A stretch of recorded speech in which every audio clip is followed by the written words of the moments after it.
নক্ষত্র Ashlesha, IT sector, computer related ম্যাটারের যথেষ্ট গ্রোথ গত মাসেও কিছুটা ছিল। পরিবর্তনের জন্য সময়টা মধ্যম। পারিবারিক জীবনে ডেভেলপমেন্ট আছে। পিতামাতার সাথে বন্ডিংটা মধ্যম থাকবে।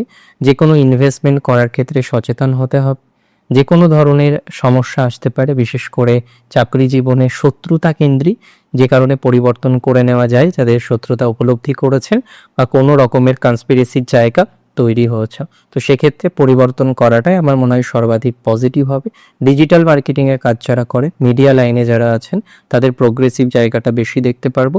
মিডিয়া লাইনে উন্নতির জায়গা দেখা যায়, ডিজিটাল মার্কেটিং লাইনে উন্নতির জায়গা দেখা যায়। সেক্ষেত্রে আমরা যথেষ্ট আশাবাদী বা ভরসা বা প্রত্যাশা রাখতে পারি। ওভারঅল আমি মনে করি যে ধীরে ধীরে আপনাদের প্রোগ্রেসিভ জায়গাটা বাড়বে, অগ্রগতির জায়গা আমরা আরও বেশি দেখতে পারবো।